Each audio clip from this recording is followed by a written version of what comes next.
Hey there, everyone. I'm Alex. I've been playing Magic the Gathering for the past 30-ish years. I started out playing casually with my best friend, building decks from a huge box of cards that he had in his bedroom, and it was just me and him. I went on to play on a local tournament level, though never competitively, back during Ravnica City of Guilds. I've since learned that Commander is my favorite format because Commander tends to be a more casual format, and I favor a deck strategy known as politics or group hug. That means I favor giving my opponents access to resources and cards and new options available to them. I say all of that to get out of the way how I'm going to be viewing cards.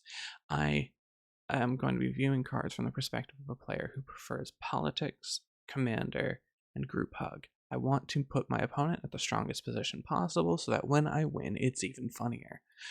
With all of that said, I want to take a look at this card today. This one right here.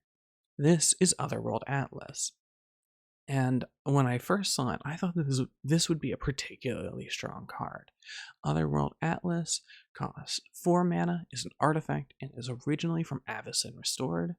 It reads, tap, put a charge counter on Otherworld Atlas. Its second ability reads, tap, each player draws a card for each charge counter on Otherworld Atlas. Now, this is reminiscent to an older card called Temple Bell. Temple Bell just allows you to tap it to let each player draw a card. Temple Bell was particularly useful. Card advantage is always good. Now, Otherworld Atlas is of course going to cost you 1 card draw in order to play it, but the cost that I didn't think of originally is that this card is insanely slow. First, we have to look at the 4-drop cost. This means that the card won't hit the field generally around until around turn 2, 3, or 4, or later. It's going to take a significant chunk of mana on the turn that it's played, and then from there, it's going to be very slow. It has to be on the field for 1 full turn before it has any effect whatsoever. So you're going to pay 4 mana up front, you're going to tap it, which means you're not going to have access to its second ability, and that's just to put the first charge counter on it. After that, you're going to tap it, and each player is going to get access to a card draw from that point. Now, you can, of course, tap it to create future gains, and that was the advantage that I thought I would see out of Otherworld Atlas.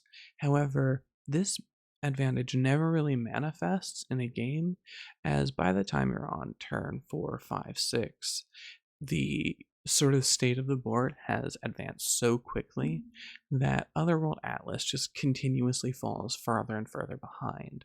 You can spend turns increasing the number of counters on it, but it's generally more advantageous to just take the card draw.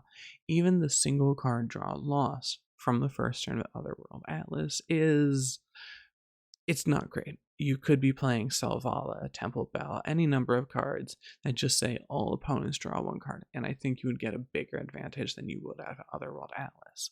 Now, when would you want to play Otherworld Atlas? When you or your opponents are playing heavy proliferate favoring decks, I think that Otherworld Atlas becomes more acceptable. You take it, you bring it out, you tap it on its first turn, and then from there you proliferate. You're giving your opponents and yourself significantly more options, significantly faster than most players can even keep up with. I think this would make Otherworld Atlas particularly good. My current 100 card politics focused Corona deck does not use proliferate, so I can't really see using Otherworld Atlas myself.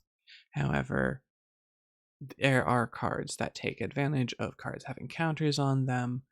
There is like doubling season that doubles up the number of counters, so when you tap it, it gets 2 counters, proliferates for 2 counters, and I can see that making this card particularly useful. Right now, in the state that my deck's in, I don't believe that Otherworld Atlas is particularly useful. However, I think on balance, it might come out to being about as useful as Temple Bell in an average politics deck. If you're interested in more perspectives from a player who favors commander, group hug, politics, then hopefully the stuff I have to say moving forward will interest you.